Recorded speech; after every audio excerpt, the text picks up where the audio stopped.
Bonjour tout le monde, comment vous allez?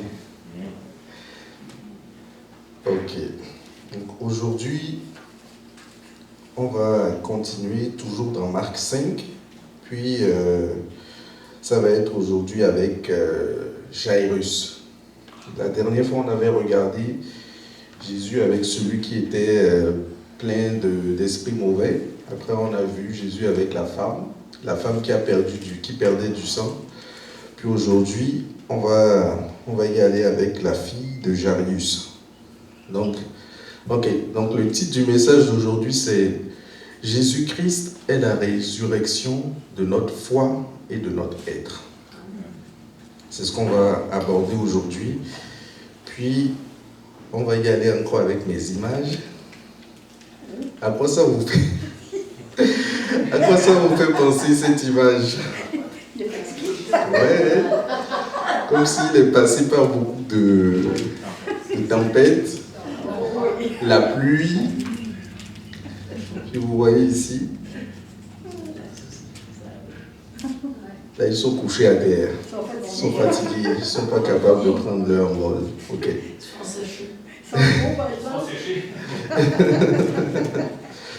Donc on va continuer. Et puis ça c'est différent, hein? Ça c'est différent, hein? Ok, parfait. Donc ce que je voulais vous faire montrer à travers cette image, c'est la transition de notre état quand on essaye de se battre dans les épreuves avec nos propres forces, quand on essaye de se battre dans les épreuves avec nos propres moyens, avec notre propre sagesse. On ressemble aux premiers oiseaux qu'on a vus. Oui, c'est ça. On perd beaucoup d'énergie, on perd beaucoup de force, on dépense beaucoup d'énergie inutilement, puis au final, on est fatigué. On n'arrive pas à passer au travers des épreuves. Mais les deux autres images que je vous ai montrées, des oiseaux qui déploient leurs ailes, qui sont en santé, qui sont pleins d'énergie, qui sont capables de braver la tempête, ça c'est notre état lorsque, dans les épreuves, nous arrivons à lâcher prise, puis à laisser le Seigneur Jésus-Christ reprendre la relève. Amen. C'est bon? Voilà. Donc on va commencer. Donc le premier point que nous allons aborder aujourd'hui, c'est le calme et la patience de Jésus et de Jairus. Donc on va remonter au verset 21. Jésus regagne l'autre rive en barque, là où une foule immense s'assemble sur le rivage autour de lui. Survient un des chefs de la synagogue, nommé Jairus.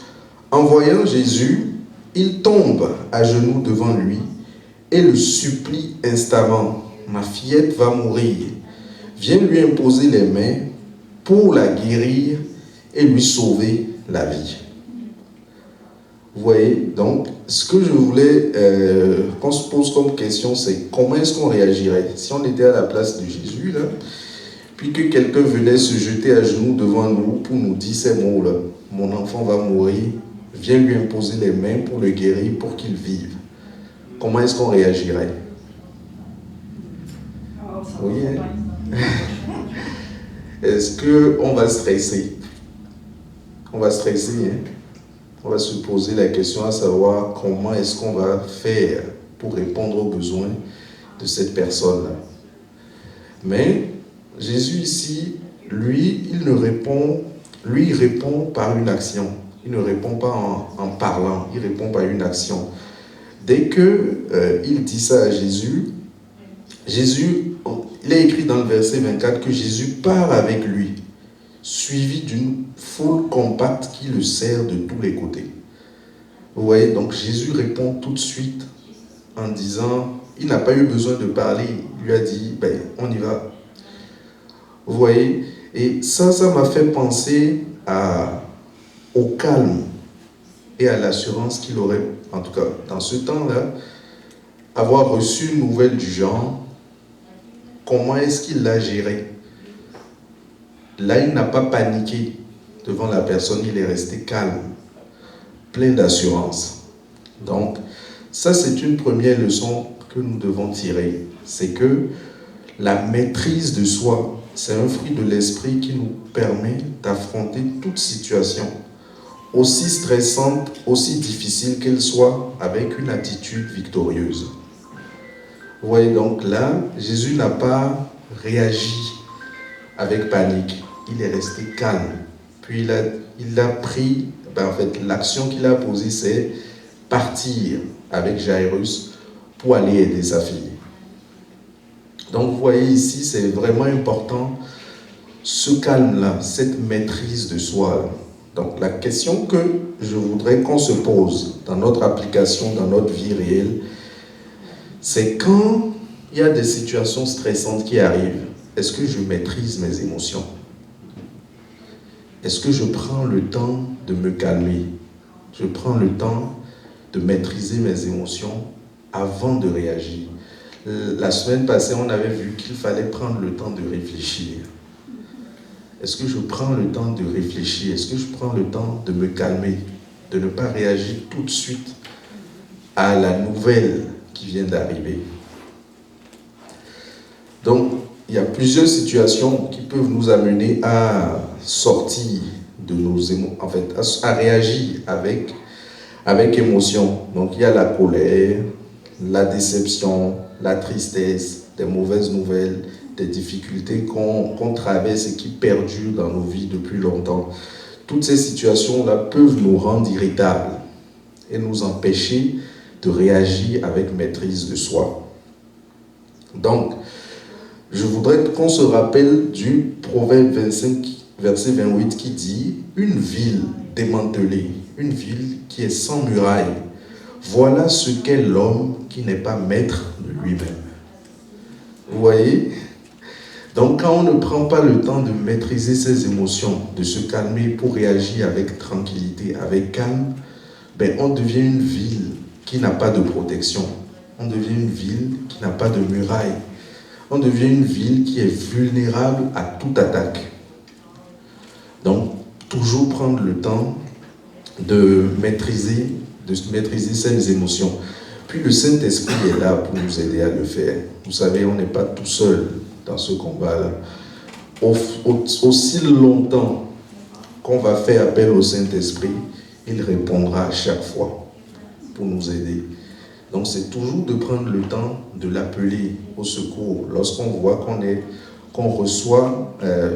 est face à une situation qui vient, comment je vais dire ça, qui vient toucher nos nerfs. Vous voyez, qui vient toucher nos nerfs, qui vient toucher notre corps, qui vient tirer sur notre corde de sensibilité.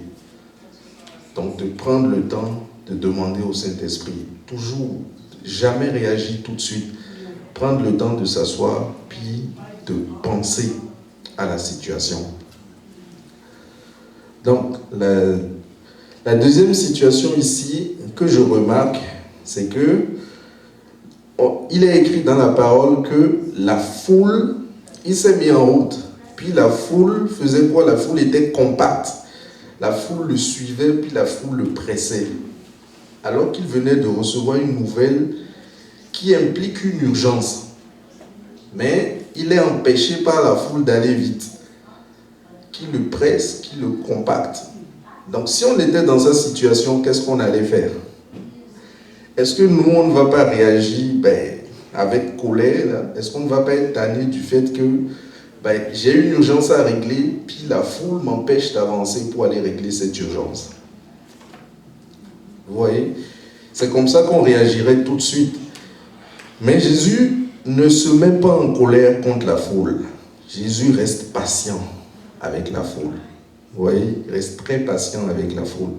Donc la deuxième leçon que je tire de cette attitude de Jésus, c'est que lorsque la vie, avec ses épreuves et ses difficultés, s'acharne contre nous, nous devons répondre par la patience. Ouais, c'est pas facile à faire. C'est sûr et certain que c'est pas facile à faire. Mais nous devons apprendre à être patients. Nous devons apprendre à être patients parce que c'est la patience Je ne sais pas si vous l'avez aussi dans vos proverbes. Chez moi, dans mon pays d'origine, on a un proverbe qui dit que la patience est un chemin d'or. Oui, hein? La patience est un chemin d'or. Oui, et ce n'est pas pour rien que c'est vraiment un chemin d'or. C'est parce que quand tu es patient, ça te permet de penser. La patience est très liée à la maîtrise de soi. Quelqu'un qui est patient va pouvoir maîtriser ses émotions, prendre le temps de réfléchir avant d'agir. Vous voyez? Donc, prendre le temps d'être patient. Donc, la question que je nous inviterai, nous tous, à nous poser, c'est: est-ce que j'arrive à faire preuve de patience lorsque je subis des pressions de tous les côtés? Est-ce que j'arrive à faire preuve de patience lorsque je subis des pressions de tous les côtés? Lorsque je fais face à des urgences sur tous les fronts? Il y a des moments dans nos vies où tout vient en même temps. C'est comme si se sont tous entendus pour venir nous fatiguer. Mais même dans ces situations-là, nous devons prendre le temps d'être patients. Donc, pourquoi je nous invite à nous poser ces questions-là? Parce que tant que nous n'apprendrons pas à développer de la patience, nous allons toujours réagir à fleur de peau. Et on sait tous que lorsqu'on réagit à fleur de peau, généralement, on pose des actes qu'on regrette plus tard. Donc, de prendre le temps toujours de réagir avec patience. Et Romains 5, je ne sais pas si je l'ai mis là, Romains 5, verset 4-5 dit: et quand quelqu'un est patient, il reste fidèle malgré les difficultés. Vous voyez, la patience est vraiment quelque chose qui nous apporte beaucoup de bienfaits. C'est qu'on ne pêche pas, on reste fidèle. Quand on est patient, on prend le temps de bien réfléchir, de demander le secours du Seigneur, de demander sa sagesse. Et les actions qu'on va poser plutôt vont être des actions selon le Seigneur, des actions selon le Saint-Esprit, et qui ne portent que de bons fruits. Et ça nous permet alors de demeurer fidèles dans le chemin, même face aux difficultés, nous demeurons fidèles. Donc ici, c'est ça, il reste fidèle malgré les difficultés. Celui qui est fidèle garde l'espérance, et cette espérance ne trompe pas. Vous voyez, celui qui est fidèle garde l'espérance, cette espérance ne trompe pas. Ça veut dire que celui qui va rester dans des actes empreints de tempérance, dans des actes empreints de calme, dans des actes empreints de tranquillité, ne va pas pécher. Il va rester fidèle au Seigneur. Il va agir selon ce que le Seigneur l'appelle à faire, donc avec amour, avec beaucoup d'amour. Et quand on agit avec beaucoup d'amour, on agit avec tempérance, bien évidemment, ce qui se développe dans le cœur, c'est l'espérance.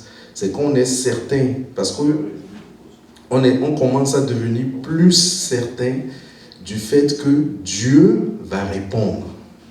Dieu va réagir à un moment donné. Quand l'heure va sonner, il va réagir et il va nous faire sortir de la situation. Ça augmente notre confiance en lui. Donc, et comme si cela ne suffisait pas, pendant qu'ils sont en route, en plus de la foule, il y a la femme qui est malade qui vient s'ajouter. Donc, vous imaginez un peu tout ce que Jésus a subi dans ce laps de temps-là. C'est: je dois aller régler une urgence, la foule m'empêche de vite avancer, puis il y a une autre femme qui est malade, qui demande à ce que je réponde à son besoin. Vous voyez tout le calme dont le Seigneur fait preuve ici. Et même si je laisse Jésus, je vais prendre le cas de Jairus, parce que c'est lui qui a vraiment le problème de sa fille qui est sur le point de mourir. Et il est venu demander de l'aide au Seigneur, puis le Seigneur a accepté de l'accompagner. Mais lui aussi, il est dans l'attente. La foule empêche le Seigneur d'avancer. Lui aussi, il veut que ça aille plus vite. La femme qui est malade s'ajoute. Puis en plus, à un moment donné, le Seigneur Jésus cherche la femme. En tout cas, celui ou celle qui a tiré la puissance de lui, il le cherchait. Il cherchait cette personne-là dans la foule. Donc, tout ça, c'est des moments d'attente. Mais comment Jairus réagit? Vous voyez, Jairus aussi ne s'est pas empressé, Jairus aussi ne s'est pas énervé, Jairus aussi ne s'est pas mis en colère. Il est resté patient. Pareil. Donc, encore une fois, apprendre à demeurer patient dans l'attente. Dans l'attente que le Seigneur nous délivre. Dans l'attente que le Seigneur réponde à notre problème. Dans l'attente que le Seigneur réponde, nous donne une solution par rapport à ce que nous recherchons. Nous devons rester patients. Comme Jésus, comme Jairus. C'est bon? Donc, on va continuer avec la deuxième partie. La deuxième partie, c'est les facteurs qui viennent déstabiliser notre foi. Donc, ça, c'est la suite. On va aller au verset 35.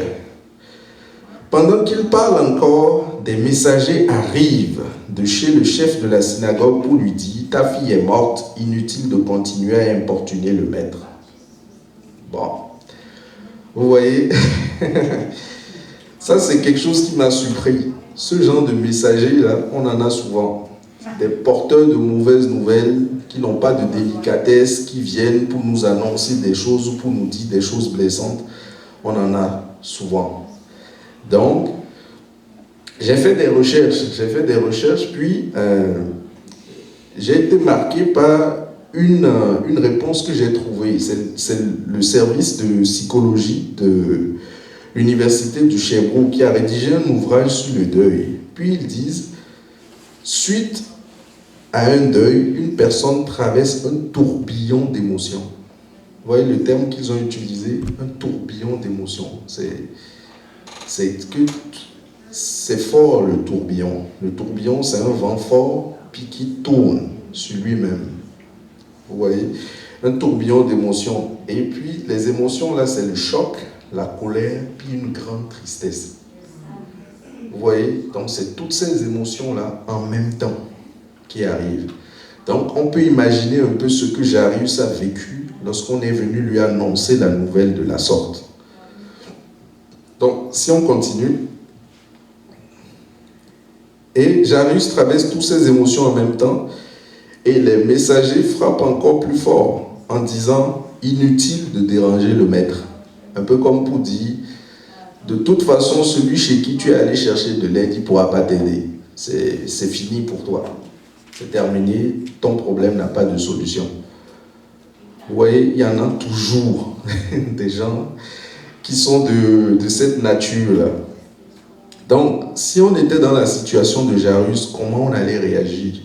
Probablement qu'on traverserait aussi toutes ces émotions-là en même temps. Probablement qu'on traverserait tous ces sentiments-là en même temps. Quand on perd un être qu'on aime, c'est comme ça. C'est toute une foule d'émotions qui nous envahit. Donc, la leçon que je tire d'ici et que je voudrais partager avec vous, c'est qu'il y aura toujours des gens qui sont sans délicatesse, qui viendront nous décourager avec des nouvelles pour nous faire perdre espoir. Il y en aura toujours. Il y en aura toujours. Nous, qu'est-ce que nous devons faire de notre côté? Ça, c'est l'application que je nous invite à faire. C'est de penser. Vous voyez, on est toujours dans le processus de réflexion, toujours dans le processus de penser, de réagir avec patience et calme. Comment est-ce que je réagis lorsque je me retrouve en situation de détresse profonde? Est-ce que je me laisse décourager par ces genres de messagers, par ces genres de personnes qui viennent justement pour nous empêcher d'avoir espoir? Comment est-ce que je réagis? Si d'habitude je me laisse décourager, il faut renouveler son intelligence. Comme on l'a vu la semaine passée, il faut renouveler son intelligence du fait qu'on a rencontré Jésus et qu'on sait de quoi il est capable. Donc, je ne sais pas si j'ai mis le verset. Romains 12, verset 12 dit, « Réjouissez-vous dans l'espérance et soyez patients dans la détresse. Persévérez avec la prière. » Soyez patients dans la détresse, persévérez avec la prière. Vous voyez, c'est que il n'y a aucune situation qui soit au-dessus du Seigneur. Aucune situation qui soit au-dessus du Seigneur. Si on vit un deuil, il est là pour nous aider. Si on vit une difficulté, il est là pour nous aider. Si on vit une trahison, il est là pour nous aider. Il est là pour nous restaurer. Jamais perdre l'espoir, mais être patient dans la détresse et persévérer dans la prière. C'est bon? Parfait. Bon, donc on va continuer maintenant. Ça, c'est les parties les plus intéressantes. L'œuvre de résurrection qui commence. Vous voyez, là, ça commence. Et est-ce que Jésus, quand le messager est venu dire ça, est-ce que Jésus est resté indifférent à la situation? Est-ce que Jésus s'est tué? Non. Jésus a réagi tout de suite, instantanément. Jésus a réagi. Jésus a dit tout de suite, n'aie pas peur, continue de croire, cela suffit. Jésus lui a dit, dans d'autres versions, il dit, ne crains rien, crois seulement. C'est un peu comme pour dire, tu es venu chercher de l'aide chez moi, et puis je t'ai suivi. Ne crains rien, crois simplement. Ne crains rien, crois seulement. Tu es venu chercher de l'aide auprès de moi, puis j'ai accepté de t'accompagner. Ne crains rien, crois seulement. Et vous voyez, ici, j'ai lu un peu les commentaires plaire au Seigneur, qui disent, c'est comme s'il disait à cet homme abattu en face de lui, ne crains pas, ne reste pas là à contempler ta misère, dont tu ne peux sortir seul, cela te paralyse. Mais crois seulement, lève les yeux vers moi. Si j'ai accepté de venir avec toi, c'est pour sauver ta fille et je le ferai. Vous voyez, j'ai trouvé ce commentaire-là vraiment très beau. C'est ça, c'est vraiment ça. Si j'ai accepté de venir avec toi, je vais sauver ta fille et je vais le faire certainement. Donc, crois seulement. Vous voyez, quand celui chez qui tu es allé chercher de l'aide, malgré tous ces messages décourageants, te dit « n'aie pas peur, crois seulement », qu'est-ce que ça va produire? Ça va produire une renaissance de l'espoir. L'espoir revient parce que d'un coup, d'abord, tu es d'abord mélangé avec toutes les émotions, tu es envahi par toutes sortes d'émotions, mais celui chez qui, puisque ces gens ont dit « inutile d'importuner le maître », c'est fini. C'est un peu comme pour dire « le maître ne peut rien ». Mais le maître te dit « je vais venir avec toi, ne crains pas, crois seulement ». Il y a de l'espoir qui revient.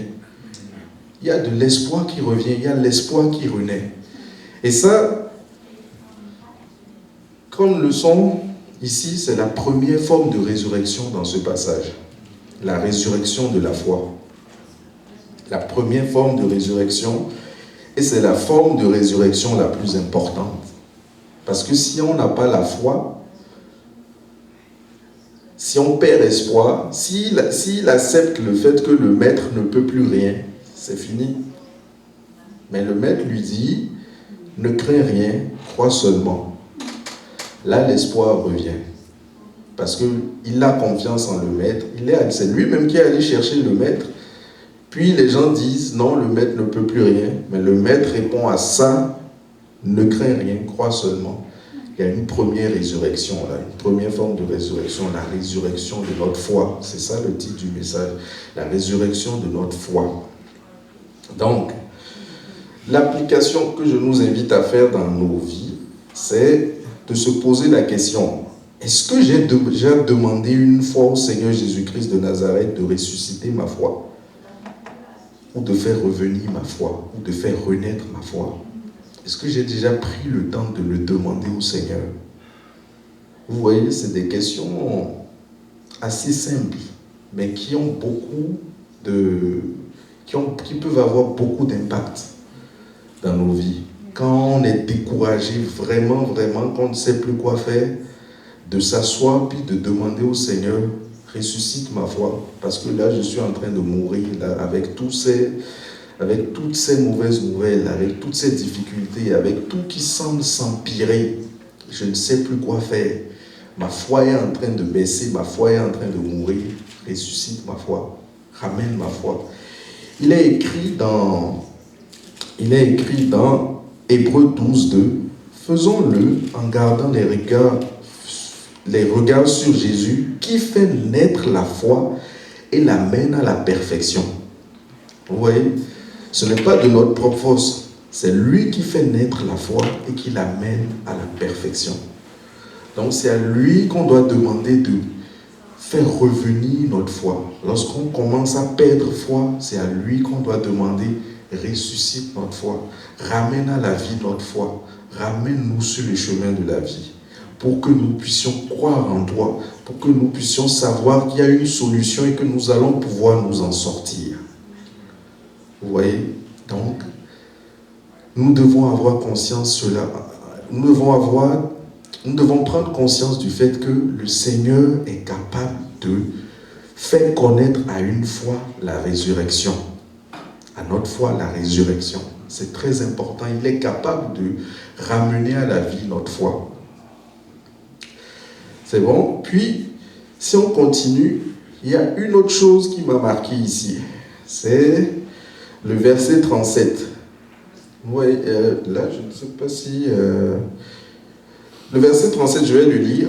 Il ne permet à personne de le suivre plus loin, excepté Pierre, Jacques et Jean, son frère. En arrivant à la maison du chef de la synagogue, Jésus aperçoit une cohue bruyante. Il entend des gens qui pleurent et qui poussent de longs gémissements. Il entre dans la maison et leur dit, pourquoi tout ce tumulte? Qu'avez-vous à pleurer? L'enfant n'est pas morte, elle est seulement endormie. Et les gens lui répondent par des rires moqueurs. Après avoir mis tout le monde dehors, Jésus prend le père, la mère de l'enfant, ainsi que les 3 disciples qui l'accompagnent. Et il entre dans la pièce où l'enfant est couché. Vous voyez ici, ce que je veux qu'on remarque ici, c'est ceci, c'est que Marc apporte un détail qui est assez subtil. C'est que Jésus avait plusieurs disciples, il avait plusieurs apôtres, mais il en sélectionne juste 3. Vous voyez? Et puis, quand il vient dans la maison, avant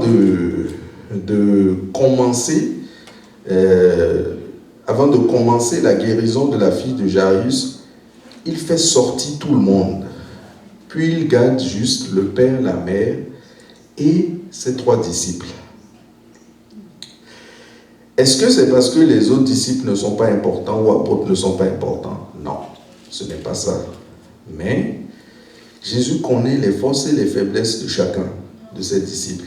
Il sait dans telle ou telle situation quel est le disciple qui va être le mieux préparé, qui va être le mieux réactif par rapport à une situation donnée.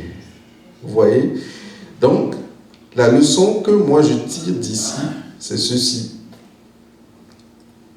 Quand on est dans des situations particulières, des épreuves particulières ou des défis particuliers, il y a des personnes particulières dont il faut s'entourer.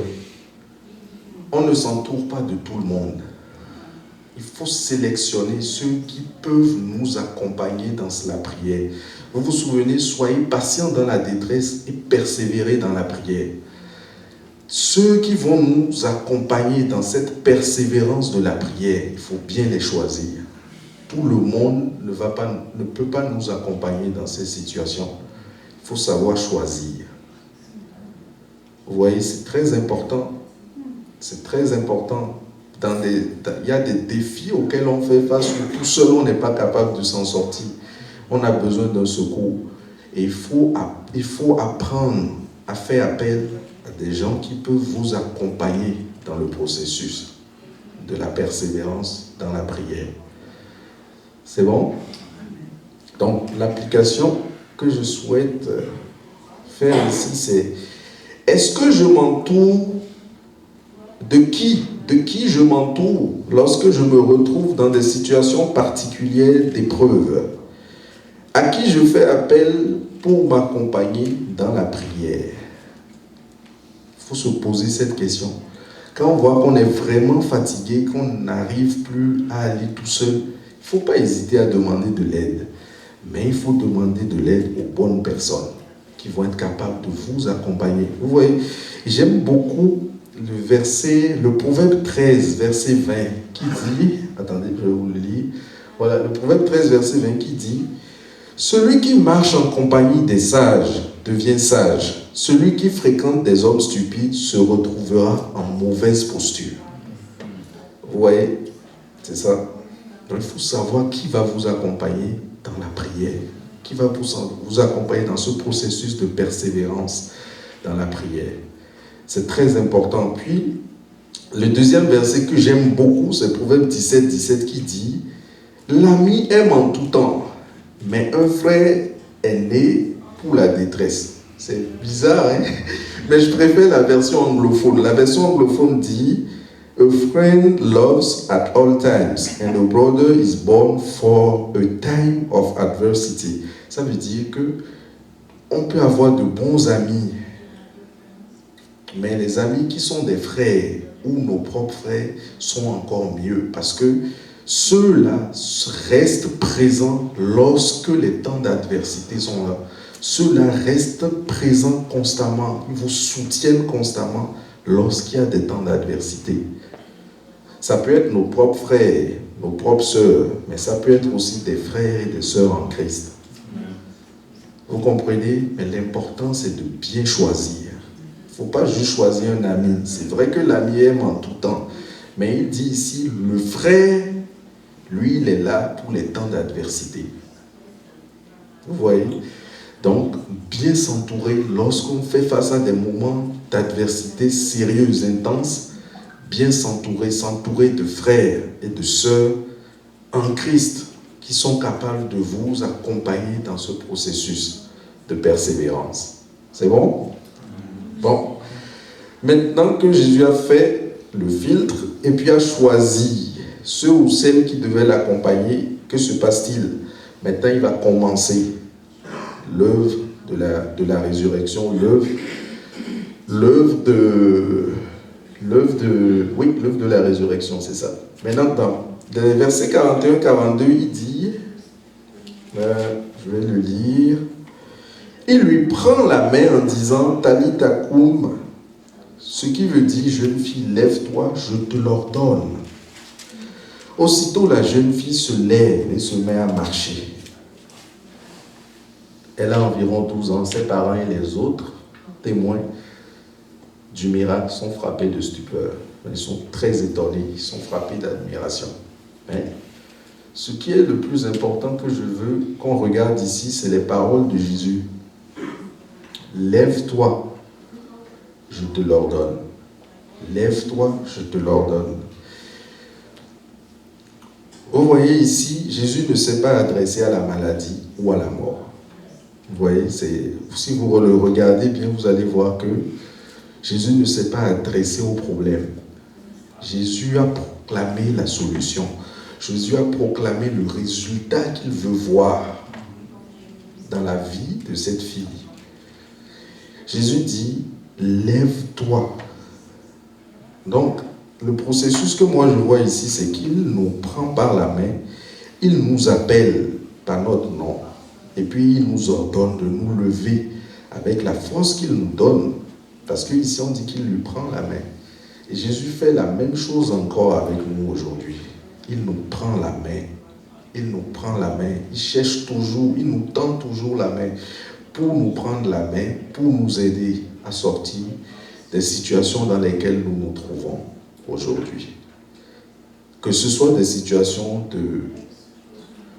d'extrême difficulté ou des plus simples difficultés qu'on traverse, il est toujours présent. Il n'est pas insensible à ce qu'on traverse. aussi simple que la chose soit, il n'est pas insensible à ce qu'on traverse. Donc, un peu comme pour nous dire, lève-toi, je suis là pour te conduire, pour te ramener à la vie, pour te ramener sur le chemin de la vie. Le chemin que tu as pris n'est pas le bon chemin. Le chemin que tu as pris te mènera dans des souffrances encore plus intenses. Reviens, je te tends la main. Donc, la leçon que... ça je l'ai dit tantôt. La leçon que je voudrais qu'on tire ici, c'est la résurrection de notre être. De notre être entier. Le Seigneur, c'est le Seigneur Jésus-Christ seul qui est capable d'opérer ce type de résurrection. Et elle fait suite à la résurrection de notre foi. Parce que tant que notre foi n'est pas revenue, notre être ne peut pas être régénéré. Vous voyez un peu ce que je veux dire. Tant qu'on n'a pas pris le temps de faire confiance au Seigneur, malheureusement, et puis qu'on pense qu'il n'est pas capable de nous sortir de la situation, malheureusement, on demeurera dans cette situation-là. Et comme je le disais la semaine passée, ne soyons pas incrédules. On sait que le Seigneur est capable de faire. On a été témoin des miracles qu'il a accomplis. On les a lus dans la parole et on a été aussi témoin de ce que Dieu a fait dans la vie des gens. S'il a réussi à le faire dans la vie de ces gens-là, il est capable aussi de le faire dans nos vies. C'est très important, ne soyons pas incrédules. Rien ne dépasse la puissance de Dieu, pas même nos péchés. Pas même nos péchés. Aucun péché n'est au-dessus de sa puissance qui nous sauve. Quand on est capable de demander pardon et qu'on croit sincèrement qu'il nous a pardonné et qu'on se répand sincèrement, il est capable de nous faire sortir de la situation de laquelle on se trouve. aussi difficile, aussi, je ne sais pas comment, je ne sais pas quel terme utiliser, aussi bizarre soit-elle. Vous savez, des fois, là, les situations sont vraiment... C'est comme dans la tête, on se dit, c'est impossible. Je ne peux pas sortir de cette situation. Mais Dieu n'est pas limité par ça. C'est nous, les humains, qui sommes limités. Mais l'impossibilité n'est pas une limite pour Dieu.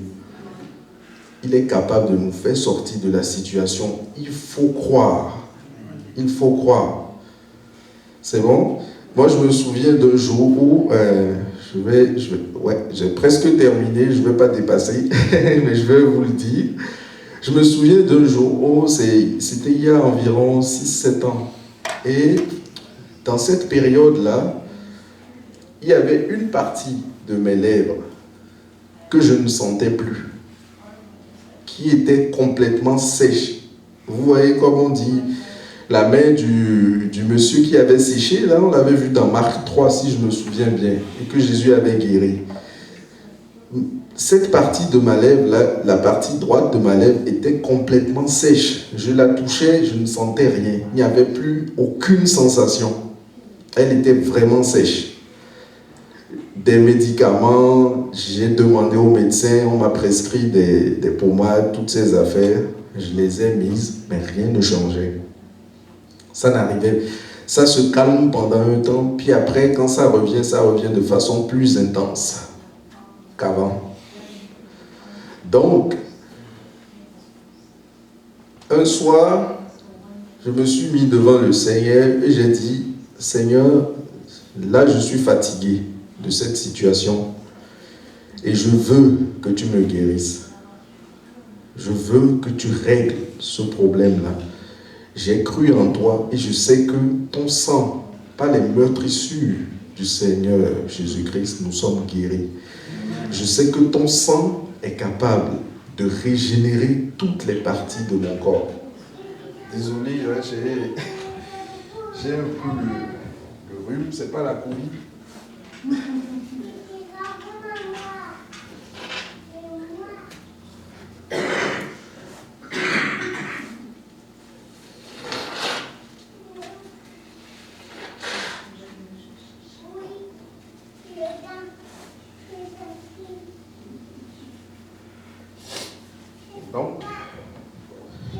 j'ai commencé à proclamer ça. J'ai commencé à proclamer le sang du Christ sur cette partie-là de ma lèvre. Et au bout de 3 jours, c'est parti. Vous savez, au bout de 3 jours, c'est parti. Je ne raconte pas un miracle d'une autre personne. Je raconte quelque chose que le Seigneur a opéré dans ma propre vie. Son sang est capable de nous régénérer. Mais il faut faire confiance.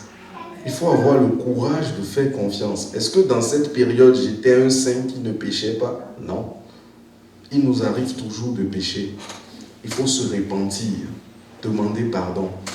Mais encore plus avoir confiance en sa puissance de rédemption. Dans sa puissance de rédemption, il est capable de nous pardonner. Il est capable, quels que soient nos péchés, il est capable de nous pardonner. Mais concentrons-nous sur ce qu'il est capable d'opérer comme régénération dans nos vies. C'est ça la résurrection de notre être, de tout notre être entier. La résurrection de notre être passe par son sacrifice. Il a fait ce sacrifice-là pour ceux qui étaient là en son temps où il était sur terre et pour nous qui sommes venus après. Il est encore vivant. Il est toujours vivant. Et il est encore capable de faire de grandes choses dans nos vies. Aucun péché. Ne laissez pas le diable, ne laissez absolument pas le diable vous faire penser qu'il y a quelque chose que vous avez fait et qui fait que c'est impossible que vous ayez la grâce de Dieu. Non, non, non, ne laissez pas le diable vous mentir. C'est un mensonge. Il est capable de vous faire sortir de toutes les situations dans lesquelles vous êtes. J'ai encore beaucoup d'autres témoignages que je pourrais partager avec vous de régénération physique, des parties de moi que je voyais qui mouraient parce qu'il n'y avait plus de sensation. Vous savez, quand vous ne sentez plus une partie de votre corps, là, c'est qu'il est en train de partir. C'est que cette partie-là du corps est en train de partir. Mais j'ai invoqué le sang du Christ sur ça. Et il a répondu présent. À chaque fois, il a répondu présent. À chaque fois, il a répondu. Et je n'ai plus été obligé de retourner voir les médecins pour un même problème, pour une même maladie. Vous voyez? Donc, la résurrection de notre être, c'est opéré uniquement par le Seigneur Jésus-Christ de Nazareth lui-même. Et c'est la deuxième forme de résurrection qui suit celle qui est la première, la résurrection de notre foi. Donc il ne faut pas avoir peur de demander au Seigneur, ressuscite ma foi. Je vis des choses qui font que je commence à perdre foi. Je vis des choses qui font que je culpabilise. Seigneur, aide-moi, fais renaître ma foi, afin que je puisse te faire confiance et afin que je puisse obtenir la délivrance que j'attends de toi. Vous voyez, c'est vraiment important que nous y allons dans ce sens. Et pour ceux aussi qui ont perdu des êtres chers récemment, le Seigneur est capable de vous consoler. Le Seigneur est capable de vous restaurer. Il est capable, c'est lui le Dieu de la consolation. C'est lui le Dieu qui apaise les cœurs. Il est capable de le faire. Il va encore faire. Il va ressusciter notre foi. Il va ressusciter notre être. Et nous allons être capables de continuer sur le chemin qu'il a tracé pour nous. C'est bon? Donc, l'application que je souhaite qu'on fasse de ce verset-là, c'est celle-ci. C'est: est-ce que je laisse Jésus me tenir la main dans la douleur que je vis ou dans les douleurs que j'ai vécues et qui ont encore des conséquences sur moi? Est-ce que je laisse Jésus me tenir par la main? Est-ce que je laisse Jésus restaurer, ressusciter mon être intérieur? Est-ce que je le laisse faire? Lorsque je suis dans l'épreuve, maintenant, dans des épreuves qui perdurent depuis longtemps et qui ont encore des conséquences sur moi maintenant, est-ce que je demande au Seigneur de ressusciter mon être intérieur parce qu'il est capable de le faire? Est-ce que je le lui demande? Regardez le verset qui suit Apocalypse 3, verset 20, qui dit « Voici, je me tiens à la porte et je frappe. Si quelqu'un entend ma voix et ouvre la porte, j'entrerai chez lui. Je souperai avec lui et lui avec moi. » Vous voyez, vous avez entendu la voix du Seigneur vous dire « Levez-vous, je suis là pour vous tenir par la main, pour vous ramener sur le chemin de la vie. » Ouvrez la porte de vos cœurs. Ne soyons pas incrédules. Ouvrons la porte de nos cœurs et laissons entrer le Seigneur. Vous voyez, David disait que le roi de gloire fasse son entrée. Laissons le Seigneur faire son entrée dans nos cœurs et il va souper avec nous. Donc quand on soupe avec quelqu'un, vous voyez ce moment de partage qu'on a avec cette personne, c'est des moments de joie, c'est des moments d'intimité, c'est des moments d'échange, c'est des moments particuliers. Et avec Jésus, c'est encore mieux de souper avec Jésus. Donc de prendre le temps, de le laisser nous tenir par la main, de le laisser restaurer notre être intérieur en toutes circonstances et encore plus lorsqu'on est dans des temps d'adversité. Amen. Donc, pour la conclusion, je vous propose Hébreux 12, versets 1 et 2 qui dit « Nous donc aussi, puisque nous sommes entourés d'une si grande nuée de témoins, je vous l'ai dit tout à l'heure, on est témoins de ce que le Seigneur fait. On a vu, on l'a lu dans ce qu'il a fait dans sa parole, mais on a aussi été témoins des choses qu'il a faites dans nos vies, des choses qu'il a faites dans la vie de d'autres personnes. On est entouré d'une nuée de témoins. Il dit, rejetons donc tout fardeau et tout péché qui nous enveloppe si facilement. Vous voyez, les fardeaux puis les péchés, ça nous enveloppe facilement. C'est facile que le diable les utilise pour nous condamner. C'est facile que le diable les utilise pour nous mettre de la pression, pour nous écraser. Mais il dit, rejetons cela, rejetons tout fardeau. Le Seigneur a dit, venez à moi, vous qui êtes fatigués, chargés, je vous donnerai du repos. Rejetons tout cela. Ce n'est pas notre partage. Ce qui est notre partage, c'est la grâce du Christ. Vous voyez? Et courons avec persévérance l'épreuve. Vous voyez, dans l'épreuve, il nous conseille encore d'être persévérants. Courons avec persévérance l'épreuve qui nous est proposée. Faisons-le en gardant les regards sur Jésus. Encore, gardons les regards sur Jésus. Ne détournons pas le regard de Jésus. C'est lui qui nous oriente. C'est lui qui nous conduit. C'est lui le chemin, la vérité et la vie. Qui nous est proposé. Faisons-le en gardant le regard sur Jésus, qui fait naître notre foi, qui fait naître la foi et l'amène à la perfection.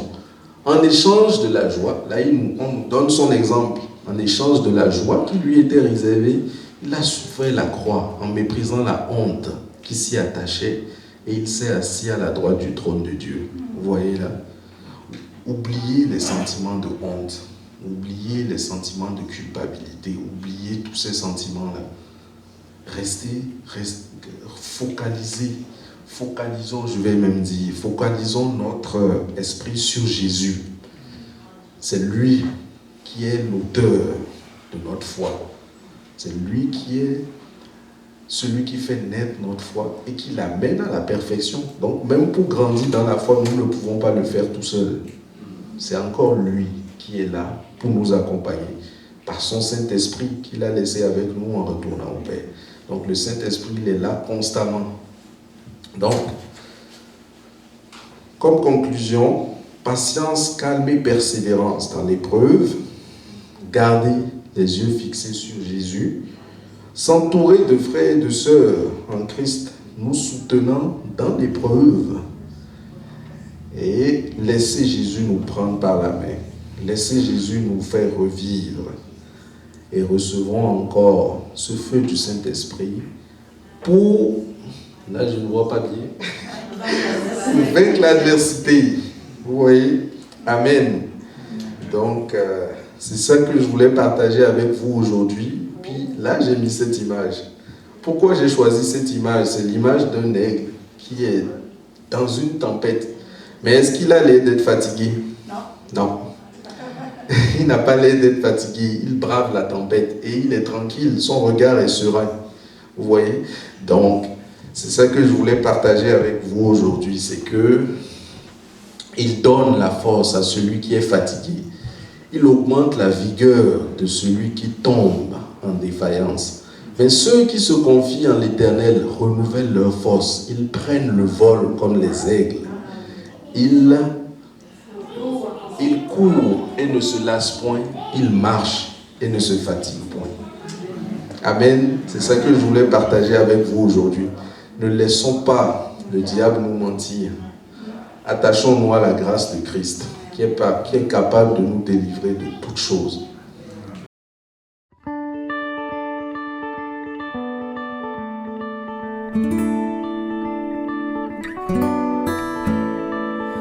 Quand le vol de la tempête vient à assombrir ton ciel bleu, au lieu de baisser la tête, compte les bienfaits de Dieu.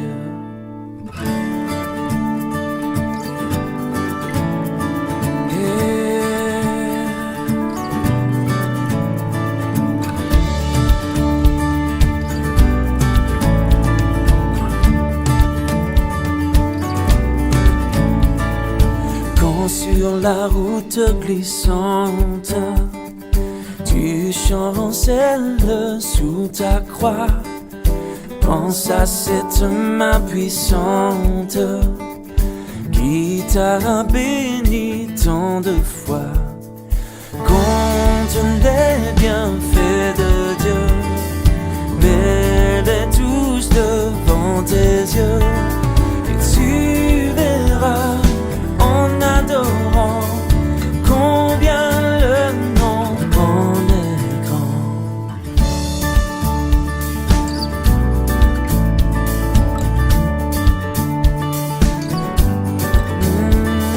Si tu perds dans le voyage plus d'un cher et doux trésor, pense au divin héritage qui là-haut te reste encore. Compte les bienfaits de Dieu, mets-les tous devant tes yeux, et tu verras en adorant combien le nom en est grand. Compte les bienfaits de Dieu, mets-les tous devant tes yeux, et tu verras en adorant combien le nom en est grand.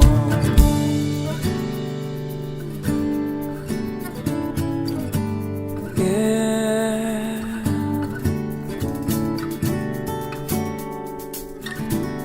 Compte les bienfaits.